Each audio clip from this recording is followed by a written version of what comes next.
The area of HRM can take on a number of characteristics. Realize that more than half of all HR departments also offer some type of administrative service to the organizations.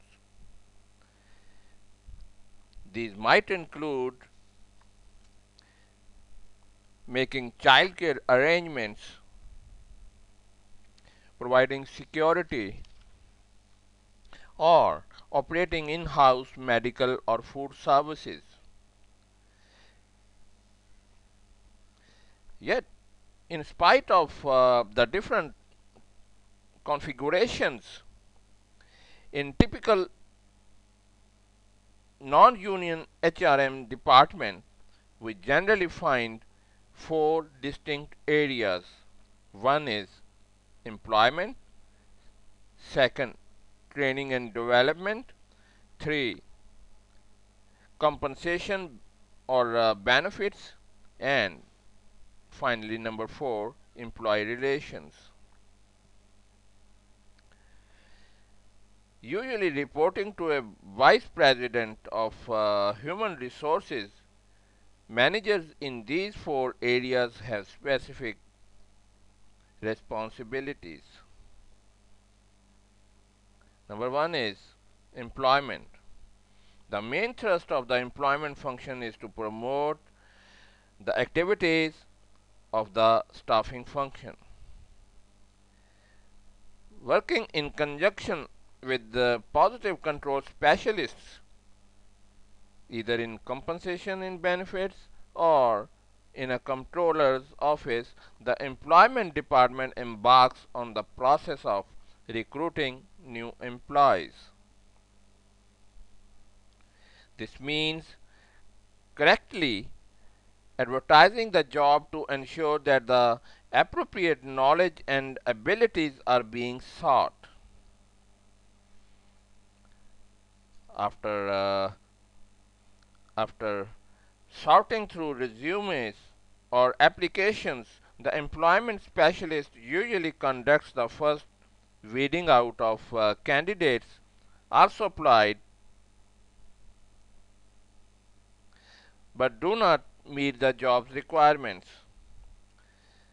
The remaining applications are then typically forwarded to the line area for its review. After reviewing the resumes, the line manager may then instruct the employment specialist to interview the selected candidates.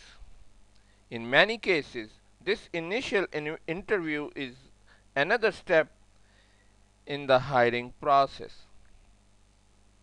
Understanding what the line manager desires in an employee, the employment specialist begins to further filter down the list of prospective candidates.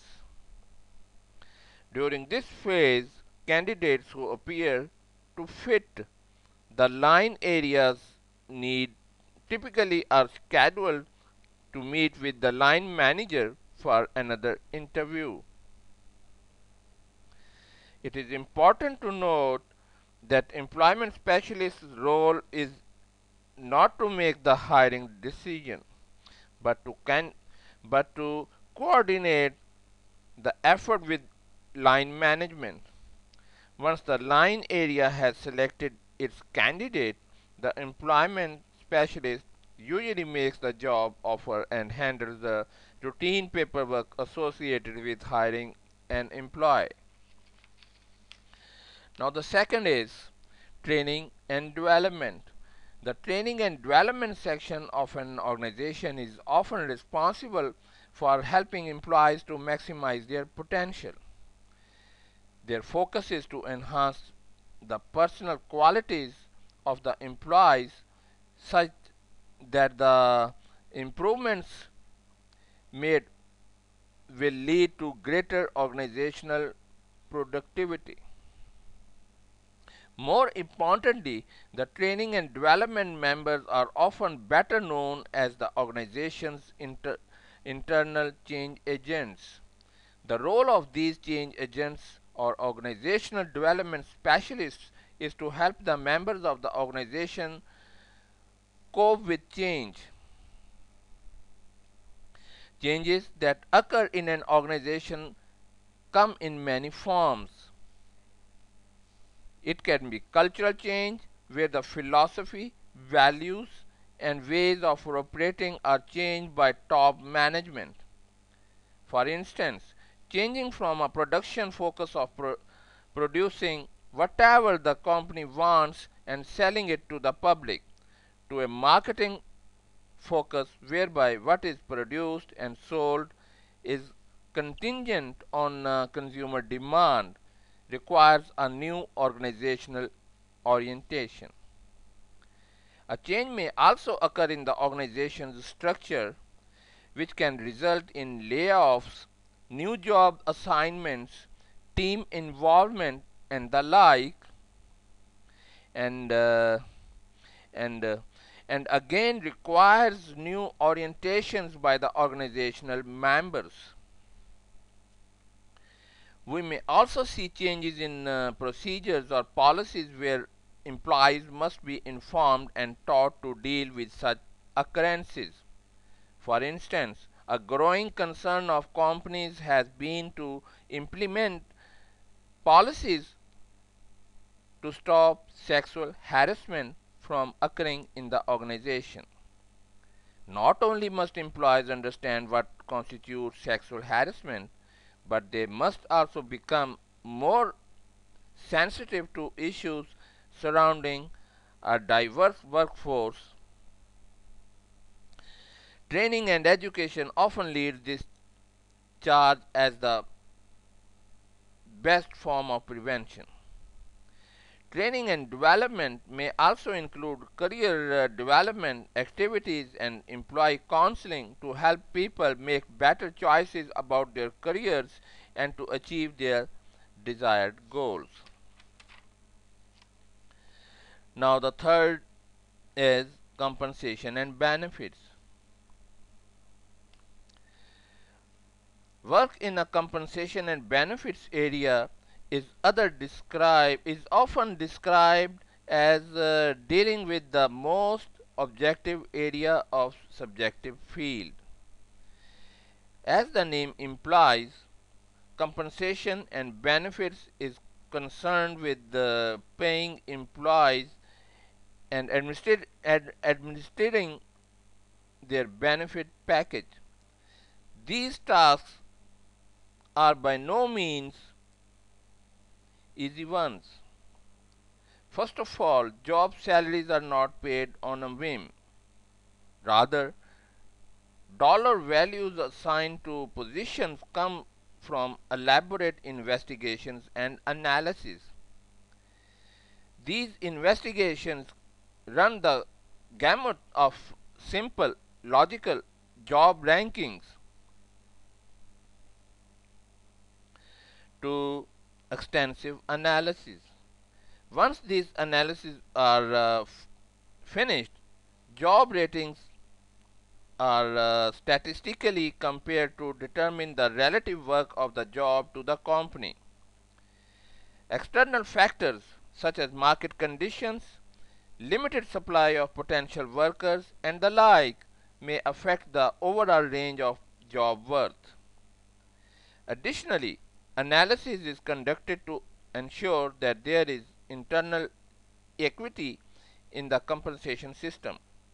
This means that as job rates are set, they are determined on such dimensions as skill, job responsibility, effort, and accountability. Not by personal characteristics, they may be suspect under employment law. On the benefit side of the equation, much change has occurred over the past decade. As benefit offerings to employees have become significantly more costly, the benefits administrator has the responsibility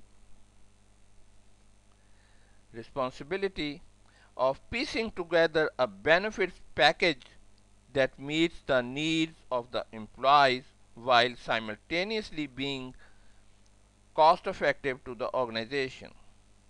As such, much effort is expended searching for lower cost products like health or workers' compensation insurance while concurrently maintaining or improving quality. Additionally, various new products are often received. They are checked and reviewed, such as flexible benefits program and utilization reviews to help in benefit cost containment. But benefits should not be viewed solely from a cost containment perspective. They are of a strategic nature in that they are helpful in attracting and retaining or keeping high quality employees. The benefit administrator also serves as the resource information officer to employees regarding their benefits. The information may be provided through a variety of methods, including a company's intranet. Activities such as helping employees prepare for the retirement, looking for various payout options, keeping abreast of recent tax law changes, or helping executives with their pre prerequisites or prerequisites are conducted. This gives this individual a great deal of responsibility but also high visibility in the organization. And finally, we move on to employee relations. This is the final aspect of HRM function. The final phase, that is in HRM operations, is the employee relations function. Employee relations has a number of major responsibilities. And to start with, we must differentiate between employee relations and labor relations. While the two are structurally similar, labor relations involves dealing with labor unions. As such, because other laws apply, some of the techniques in employee relations may not be applicable. For instance, in a unionized setting, a specific grievance procedure might be detailed in the labor management contract and might involve the union management and the alleged wronged employee. In a non-union environment, a similar procedure might exist or the grievance might be handled one-on-one. While these may be subtle differences, the fact remains that labor relations require a different set of competencies and understanding. In this non-union setting, however, we see employee relations specialists performing many tasks. One of their key responsibilities is to ensure that open communications permeates the organization. And this is done by fostering an environment where employees talk directly to supervisors and settle any differences they may have. If needed, employee relations representatives intervene to assist in achieving a fair and equitable solution. Employee relations specialists are also intermediaries in helping employees understand the rules. Their primary goal is to ensure that policies and procedures are enforced properly and to permit a wronged employee a forum to obtain relief. As part of this role comes the disciplinary process. These representatives are in place to ensure that appropriate disciplinary sanctions are used consistently throughout the organization. In addition to the communications role, the Employee Relations Department is responsible for additional assignments. Typically, in such a department, recruiting, employment, and turnover statistics are collected, tabulated, and written up in the company's affirmative action plan documentation. This material is updated frequently and made available to employees on request. Part of their responsibility is to ensure safe, healthy work sites. This may range from casual work inspections to operating nursing, nursing stations and coordinating employee assistance programs. However, involved